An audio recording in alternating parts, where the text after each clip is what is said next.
ఏ దేశంలోనైనా కూడా రైల్వే, రోడ్లు, ఏవియేషన్ వ్యవస్థ బాగుపడితేనే ఆ దేశం యొక్క ఆర్థిక వ్యవస్థ బాగుపడుతున్న విషయం వాస్తవం.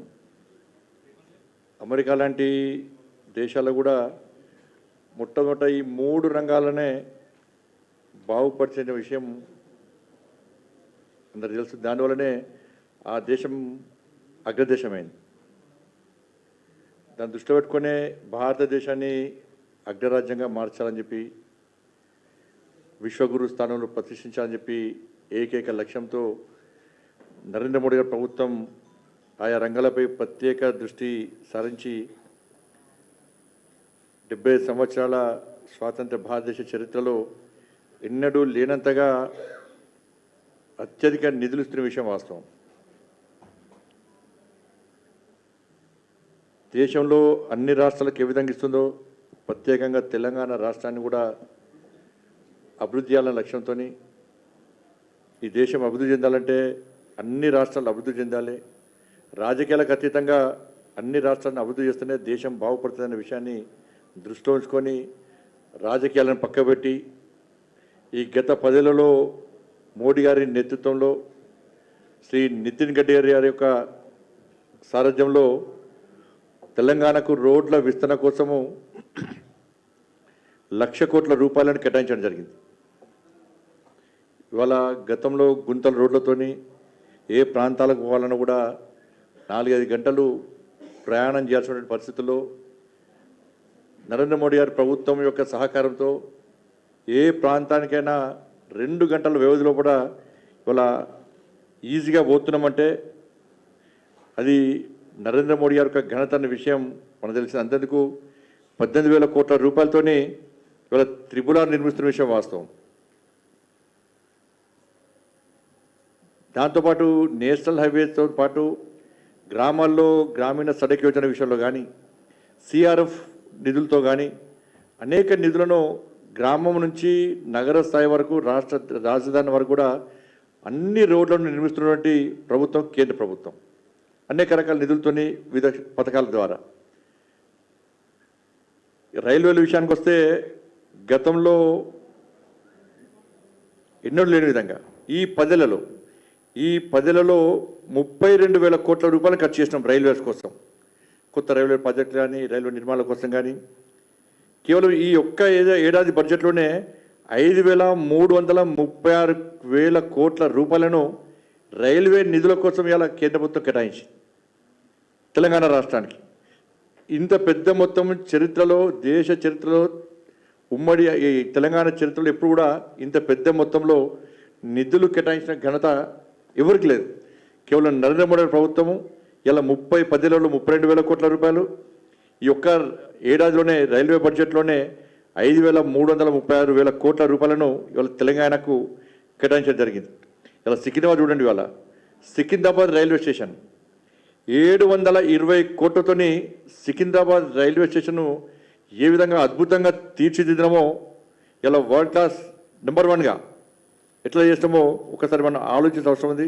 350 కోట్లతో నాంపల్లి రైల్వే స్టేషన్ మొత్తం పూర్తిగా రూపురేఖలు మార్చేస్తున్నాం 350 కోట్లతో. దాంతోపాటు రేపు నరేంద్ర మోడీ గారు వర్చువల్ ద్వారా ప్రారంభిస్తున్న చెల్లపల్లి కొత్త టెర్మినల్ రైల్వే స్టేషన్ ప్రారంభించబోతున్నారు వర్చువల్గా.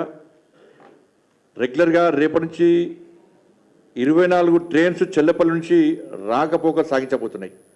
దాదాపు 500 కోట్లకు పైగా ఇవాళ దానికి నిధులు కేటాయించబోతున్నాం.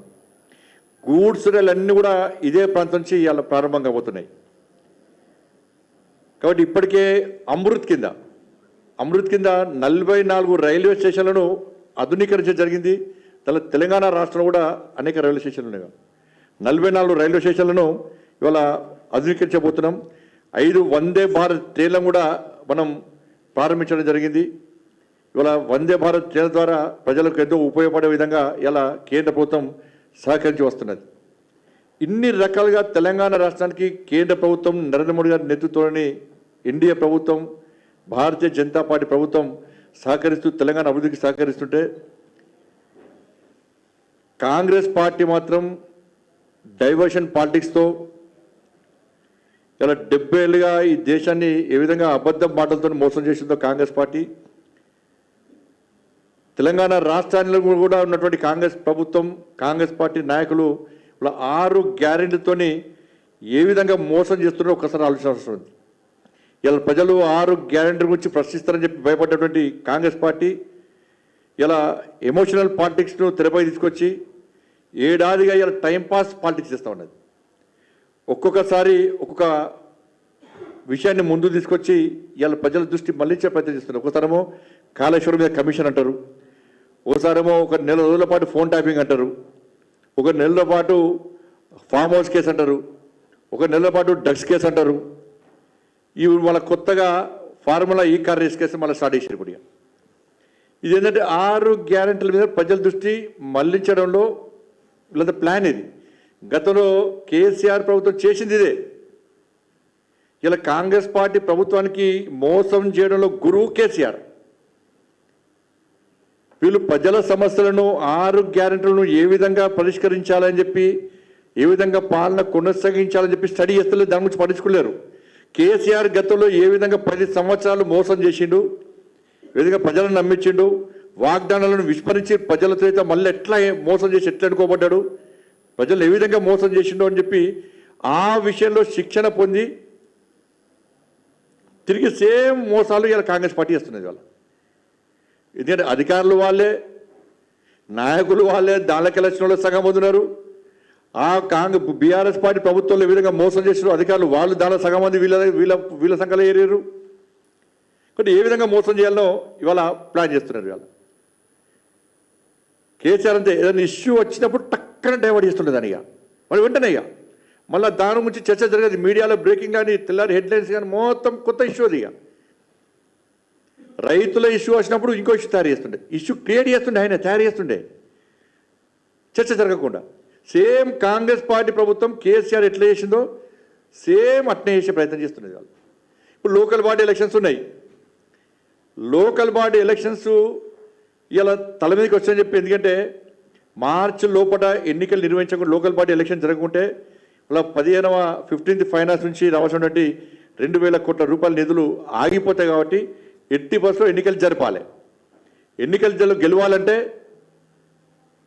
కొత్త 6 గ్యారెంటీలు పక్కబెట్టి మళ్ళీ ఏదో హామీలు నెరవేరుస్తున్నట్టు చెప్పే ప్రయత్నం చేస్తుంది వాళ్ళు. అందుకే రైతు భరోసా, నేను తెలంగాణ సమాజానికి ఒకటి విజ్ఞప్తి చేస్తున్నాను. మీరు కాంగ్రెస్ పార్టీ మోసపూరితమైన మాటలు నమ్మి మోసపోకండి. గతంలో కేసీఆర్ గారు ఇదే విధంగా వివరించారు. డబుల్ బెడ్రూమ్లు ఇస్తాం, బీఆర్ఎస్ పార్టీకి అధికారంలో పార్టీకి ఓటేస్తేనే డబుల్ బెడ్రూమ్లు ఇస్తామని చెప్పాడు. ఎంతమందికి డబుల్ బెడ్రూమ్లు ఇచ్చిండు? బీఆర్ఎస్ పార్టీ అధికారం ఉంది, ఓట్లు వేస్తేనే రోడ్లు వేస్తామన్నారు. ఏ గ్రామంలో రోడ్లు వేసారు? బీఆర్ఎస్ పార్టీకి ఓట్లు వేస్తేనే రేషన్ కార్డు ఇస్తామన్నారు. ఎంతమందికి రేషన్ కార్డులు ఇచ్చారు? యువత అందరూ హైదరాబాద్లో పెట్టి గ్రామాల్లో ఉండి బీఆర్ఎస్ పార్టీని గెలిపించండి, స్థానిక సంస్థల ఎన్నికల్లో మీకు ఉద్యోగాలు ఇస్తామన్నారు. ఎంతమందికి ఉద్యోగాలు ఇచ్చారు బీఆర్ఎస్ పార్టీ? కాబట్టి అధికారంలో మేము ఉన్నాం, మాకు కోటేమని చెప్పి గతంలో బీఆర్ఎస్ పార్టీ ఏ విధంగా మోసం చేసిందో, 10 సంవత్సరాలు టైంపాస్ పార్టీ చేసిందో, కాంగ్రెస్ పార్టీ కూడా ఇప్పుడు స్థానిక సంస్థల ఎన్నికలు వస్తున్నాయని చెప్పి ప్రజలను మోసం చేసే ప్రయత్నం చేస్తున్నది. ఇలా హామీలను నెరవేరుస్తూ అని చెప్పి ప్రజలను మోసం చేసే ప్రయత్నం చేస్తున్నది. ఇవాళ అందుకే రైతు భరోసా, కొత్త రేషన్ కార్డులు చెప్పి ఇవాళ కొత్త డ్రామాను తెరపై తీసుకొచ్చే ప్రయత్నం చేస్తున్నది. ఇలా 70 లక్షల మంది రైతులకు ఏటా 10,000 రూపాయలు మొన్నటిదానికి ఇచ్చారు. పాత ప్రభుత్వం ఇచ్చేది. ఇలా వీళ్ళేమన్నారు, వాళ్ళు 10,000 ఇస్తారు కదా, మేము 15,000 ఇస్తామన్నారు. రైతులందరూ ఓట్లేసారు. ఇలా 6 గ్యారెంటీలు ఇది ఒకటి. పాతలు 10,000 ఇచ్చారు, వీళ్ళు 15,000 ఇస్తామని చెప్పి రైతులందరూ వన్ సైడ్ ఓట్లేసారు వీళ్ళకి, కాంగ్రెస్ పార్టీకి. 70 లక్షల మంది రైతులు ఓట్లేసారు మీకు. వాళ్ళకు మీ మోసపూరితమైన మాటలు మీకు 15,000 రూపాయలు ఇస్తారని చెప్పండి.